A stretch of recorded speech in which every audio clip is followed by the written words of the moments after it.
है Bangladesh. South Asia में India और म्यांमार के बीच मौजूद एक ऐसा कंट्री जिसकी ज्योग्राफी बहुत यूनिक और खास है।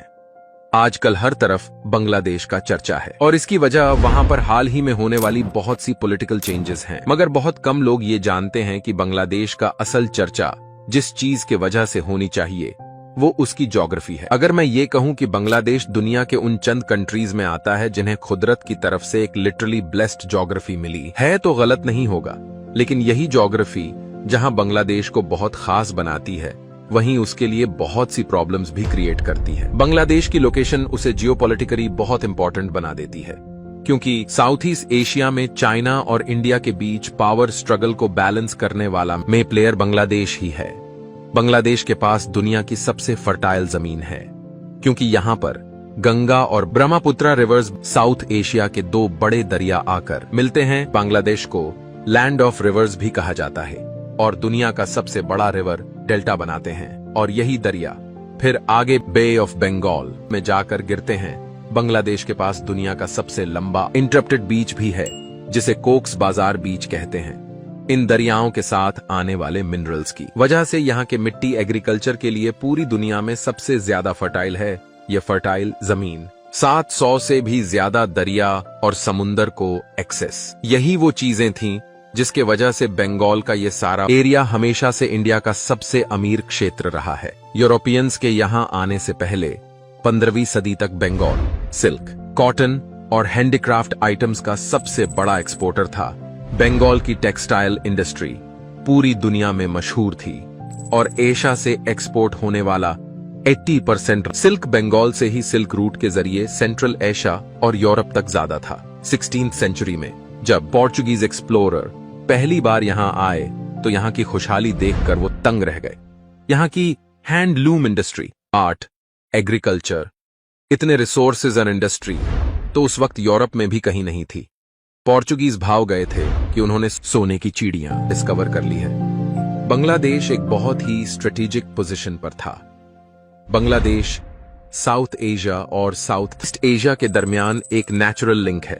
कोई भी रीजनल ट्रेड कोऑर्डिनेशन हो, चाहे वो आसियान हो या सार्क, वो बांग्लादेश के बगैर नहीं हो सकती।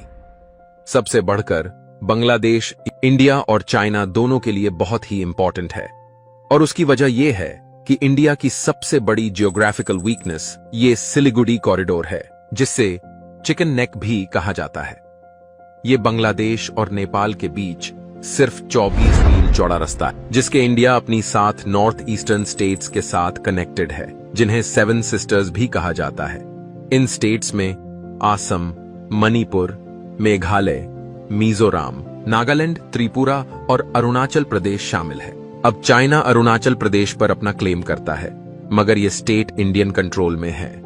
इसी तरह इंडिया के नॉर्थ ईस्ट में नेपाल, तिब्बत और भूटान के बॉर्डर के साथ सिक्किम है जिसे 2003 में आकर चाइना ने इंडियन स्टेट के तौर पर रिकॉग्नाइज किया और बदले में इंडिया ने भी तिब्बत को चाइना की टेरिटरी के तौर पर एक्सेप्ट कर लिया। सारे नॉर्थ ईस्टर्न रीजन में करीबन 5 करोड़ लोग रहते हैं और अगर चाइना इस सिलीगुड़ी कॉरिडोर तक पहुंचकर इसे चोक कर दे तो इंडिया अपने सारे ईस्टर्न एरिया से कट ऑफ हो जाएगा और जाहिर है कि सप्लाई लाइन कट होने की वजह से चाइना के लिए इधर कब्जा करना भी आसान हो जाएगा। इसीलिए इंडिया और चाइना दोनों के लिए बांग्लादेश बहुत खास है क्योंकि ये 7 स्टेट्स सबसे लंबा बॉर्डर बांग्लादेश के साथ शेयर करती हैं। यहाँ पर एक और बहुत इंटरेस्टिंग चीज ये है कि बहुत से लोग ये समझते हैं कि इंडिया का सबसे लंबा बॉर्डर चाइना के साथ है जबकि इंडिया का सबसे लंबा बॉर्डर बांग्लादेश के साथ है और इसीलिए इंडिया बांग्लादेश देश के साथ फ्रेंडली रिलेशंस चाहता है ताकि न सिर्फ ये कि सिलीगुड़ी कॉरिडोर को हर सूरत सेफ रख सके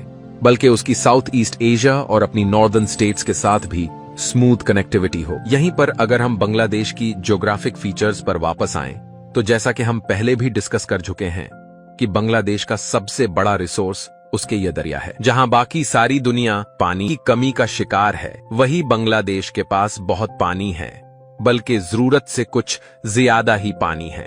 बांग्लादेश का सबसे बड़ा इश्यू यह है कि यहाँ पर हर साल बहुत खतरनाक तूफान और फ्लड आते हैं। हर मॉनसून में यह दरिया उबल पड़ते हैं और बांग्लादेश के यह 70% हाईलाइटेड एरियाज फ्लड की वजह से तबाही का शिकार होते हैं और तकरीबन हर मॉनसून में यही होता है।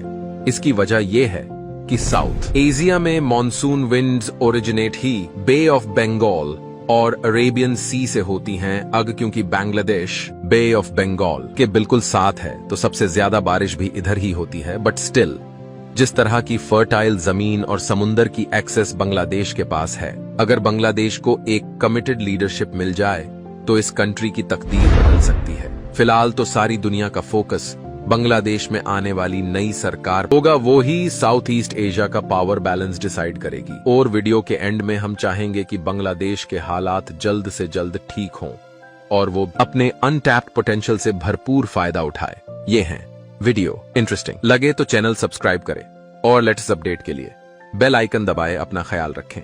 धन्यवाद। अल्लाह हाफिज।